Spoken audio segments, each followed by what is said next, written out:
Depth psychology एक ऐसी psychological approach है जो हमारे एक्सपीरियंसेस की जड़ों तक पहुंचती है।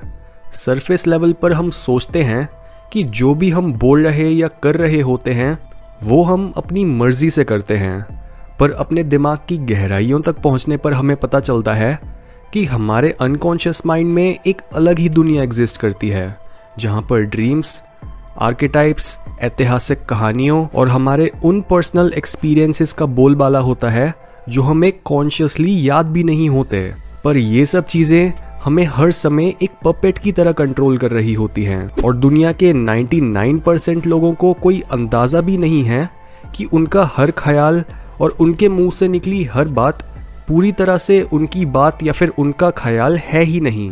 डेप्थ साइकोलॉजी को पॉपुलराइज करने में यूजीन ब्लूलर और सिगमंड फ्रॉइड का बहुत बड़ा हाथ था, पर इस फील्ड को ज़्यादा प्रैक्टिकल बनाने वाला इंसान था कार्ल यूंग। और यूंग के बारे में इंटरेस्टिंग बात यह है कि वो फ्रॉइड और नीचा दोनों का स्टूडेंट था, पर जहाँ नीचा का मानना था कि हमें निहालिज्म से बाहर निकलने के लिए खुद ही अपनी वैल्यूज़ बनानी होंगी, वहीं यूंग की डिस्कवरीज बताती हैं कि अगर हमें एक मीनिंगफुल लाइफ जीनी है और अपने अस्तित्व के डीपेस्ट पार्ट तक पहुंचना है तो हमें उन वैल्यूज़ को वापस से ढूंढना होगा जो पहले से ही हमारे अंदर कैद हैं। ये बात यूंग के स्टूडेंट एरिक नॉयमैन ने अपनी book the origins and history of consciousness में भी बताई है कि कैसे एक कॉन्शियस ऑर्गेनिज्म बनने से पहले हम अपनी लाइफ अनकॉन्शियसली जीते थे। यानी सारे जीव जंतुओं की इंटेलिजेंस एक दूसरे के काफ़ी सिमिलर थी और वो उनके लिए एक गाइड का काम करती थी। इस इंटेलिजेंस को यूंग ने नाम दिया कलेक्टिव अनकॉन्शियस, जो अभी भी हमारे अनकॉन्शियस माइंड का सबसे गहरा पार्ट है। और सबसे हैरानी वाली बात तो ये है कि लाखों साल पुरानी ये इंटेलिजेंस अभी भी हमें गाइड करती है हमारे सपनों की मदद से। सो यूंग के साइकोलॉजिकल मॉडल के हिसाब से हमारी लाइफ 2 स्टेजेस में डिवाइडेड होती है। पहला स्टेज हमारे पैदा होने से लेकर अर्ली एडल्टहुड तक चलता है और इसमें हम बाहरी दुनिया और दूसरे लोगों से डील करना सीखते हैं। पर दूसरा स्टेज तब शुरू होता है जब हम किसी क्राइसिस या ट्रॉमा को फेस करते हैं, और इस स्टेज का गोल होता है अपने अनकॉन्शियस माइंड के टच में आकर और अपनी मैस्कुलिन और फेमिनिन एनर्जीज को बैलेंस करके एक कंप्लीट ह्यूमन बीइंग बनना। और दोनों स्टेजेस में हम अपनी आउटर और इनर ग्रोथ की डिमांड्स को कैसे हैंडल करते हैं ये डिपेंड करता है कि हम कितने एक्सट्रोवर्टेड या इंट्रोवर्टेड हैं, क्योंकि एक्सट्रोवर्ट्स की लाइफ शुरू से ही काफ़ी सोशलाइजिंग और दुनिया की एक्सप्लोरेशन से भरी होती है, जिसकी वजह से उनके लिए लाइफ के पहले स्टेज से गुजरना बहुत आसान होता है और दूसरा स्टेज मुश्किल। पर दूसरी तरफ इंट्रोवर्ट्स के लिए पहला स्टेज काफ़ी चैलेंजिंग होता है और दूसरा स्टेज इजी।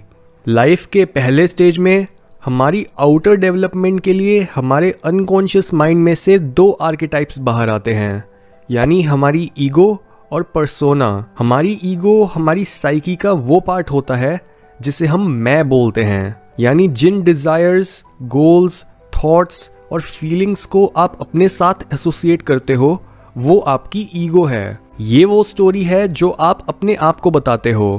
पर दूसरी तरफ पर्सोना हमारा सोशल मास्क होता है, यानी जिस तरह से हम अपने आप को सोसाइटी में प्रेजेंट करते हैं और जिस तरह से दूसरे लोग हमें जानते हैं। और सोसाइटी में हमारे एक से ज़्यादा रोल्स होने की वजह से हमारी पर्सोना भी एक से ज़्यादा होती है। और आप ये बात जानते हो क्योंकि जिस तरह से आपको आपका पार्टनर जानता है वो काफ़ी अलग होता है जिस तरह से आपकी फैमिली या पब्लिक आपको जानती है। नाउ जब हम बड़े होते हैं और सेकंड स्टेज में आना शुरू करते हैं तब हमारी बची हुई लाइफ का गोल होता है सेल्फ रियलाइजेशन, जिसे यूंग ने नाम दिया इंडिविजुएशन। यानी एक एडल्ट बनने के बाद हमारा काम होता है अपने अनकॉन्शियस माइंड के कंटेंट्स को कॉन्शियस माइंड में लाना ताकि हम एक बैलेंस्ड इंसान बन सकें। यूंग का मानना था कि हर इंसान काफ़ी यूनिक होता है और हम अपनी यूनिक डेस्टिनी तक नहीं पहुंच पाएंगे अगर हम अपनी पुरानी मेमोरीज और छुपी हुई डिज़ायर्स के बारे में अवेयर नहीं हो जाते।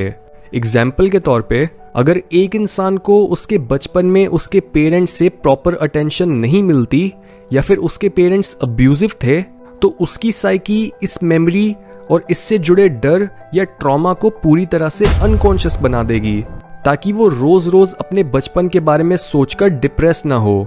बट यहाँ पर प्रॉब्लम ये है कि सालों बाद भी वो उसी मेंटल स्टेट में रहेगा जो उसे इनसिक्योर फील कराती है, जस्ट बिकॉज उसने असली प्रॉब्लम को कभी एड्रेस ही नहीं करा। उसे बार बार रिपीट होने वाले सपने आएंगे और दुनिया की कोई भी लग्जरी उसे मन की शांति दिलाने में नाकाम रहेगी। और इवन अगर आप बोलो कि आपकी कोई बुरी मेमोरी है ही नहीं, तब भी हमारे अनकॉन्शियस माइंड में ऐसी बहुत सारी डिजायर्स और थॉट्स होते हैं जिन्हें हमारी ईगो इग्नोर कर चुकी होती है। और जो आर्केटाइप हमारे इन रिजेक्टेड पार्ट्स को रिप्रेजेंट करता है उसे बोलते हैं शैडो।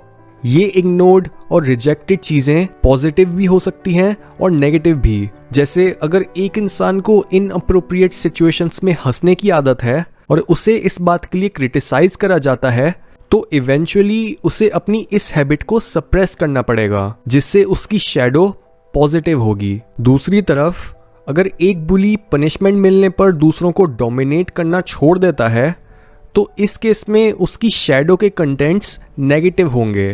पर शैडो के कंटेंट्स पॉजिटिव हो या नेगेटिव, हमें वो दोनों ही कंट्रोल कर सकते हैं।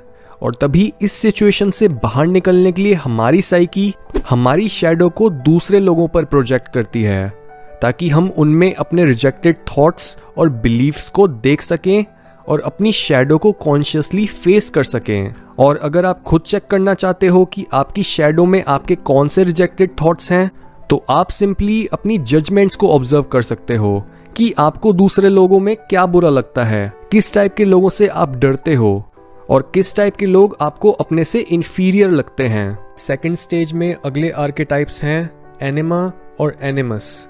एनिमा यानी फेमिनिन साइकोलॉजिकल क्वालिटीज जो एक मेल के अंदर होती हैं, और एनिमस मतलब मैस्कुलिन साइकोलॉजिकल क्वालिटीज जो एक फीमेल के अंदर होती हैं। ये क्वालिटीज इसलिए एग्जिस्ट करती हैं क्योंकि पैदा होने से पहले जब हमारी साइकी डेवलप हो रही होती है, तब उसमें दोनों जेंडर्स की क्वालिटीज होती हैं। पर जब हमारी बॉडी एक जेंडर के सेक्स ऑर्गन बनाना शुरू कर देती है और पैदा होने के बाद भी हम सिर्फ एक जेंडर के रोल्स को निभाने लगते हैं, तब हमारी साइकी इस इम्बैलेंस को कंपनसेट करती है हमारे ऑपोजिट जेंडर के आर्केटाइप से। और अगर हम अपने ऑपोजिट जेंडर की क्वालिटीज को एक्सेप्ट नहीं करते, तो हमारे बाकी रिजेक्टेड थॉट्स की तरह वो भी हमारे शैडो का पार्ट बन जाते हैं। और बाकी आर्केटाइप्स की तरह एनिमा और एनिमस अपनी एग्जिस्टेंस को नोन बनाते हैं प्रोजेक्शन और हमारे सपनों की मदद से।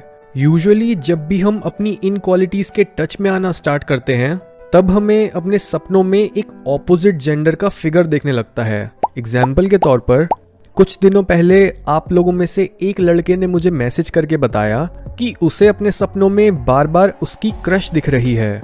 यहाँ पर सबसे पहले आप ये समझो कि हमारे क्रश या फिर love at first sight anima और एनिमस के ही एग्जाम्पल्स होते हैं। और इस केस में इस इंसान ने अपनी एनिमा यानी फेमिनिन साइड को रिजेक्ट कर रखा है। और जैसे कि हमने डिस्कस करा, हम अपनी साइकी के रिजेक्टेड पार्ट्स दूसरे लोगों पर प्रोजेक्ट करते हैं। सो जब इस इंसान को एक लड़की में वो क्वालिटीज दिख गई जो उसने अपने में रिजेक्ट करी हुई थी, तब एकदम से उसकी अटेंशन उस लड़की पर ही रुक गई और उसे उस लड़की के सपने भी आने लग गए। पर ऑब्वियसली ये पागलपन उस लड़की से नहीं, बल्कि उसकी अपनी फेमिनिन साइड से रिलेटेड है। जितना हम अपने आप को टुकड़ों में बांटते हैं, उतना ही हमारी साइकी को एक्सट्रीम रास्तों पर जाना पड़ता है हमारी गलतियों को कंपनसेट करने के लिए और हमारे अंदर बैलेंस को रीस्टोर करने के लिए।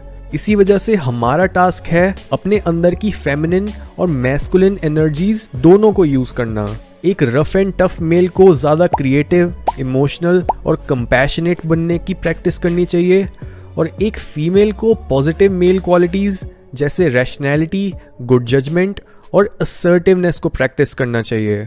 यूंग का मानना था कि अपनी एनिमा या एनिमस को फाइनली कॉन्शियस माइंड में लाना हमारी साइकोलॉजिकल ग्रोथ का सबसे मुश्किल पर रिवॉर्डिंग स्टेप होता है। और जब हम इस टास्क को पूरा कर लेते हैं, तब फाइनली हमें एक्सेस मिल जाता है अपनी साइकी के मेन आर्केटाइप का, जो है द सेल्फ। यानी जो आप अभी हो और जो कुछ भी आप फ्यूचर में बन सकते हो वो सारी पोटेंशियल इसी आर्केटाइप में आती है। ये हमारी साइकी के सारे प्रोसेसेस की टोटलिटी है। इसे हम अपना हायर सेल्फ या फिर अपनी कॉन्शियसनेस का सेंटर भी बोल सकते हैं, क्योंकि कलेक्टिव अनकॉन्शियस के टच में होने की वजह से जिस किसी भी नॉलेज, एडवाइस या विजडम की हमें कभी ज़रूरत पड़ेगी वो पहले से ही द सेल्फ में मौजूद है।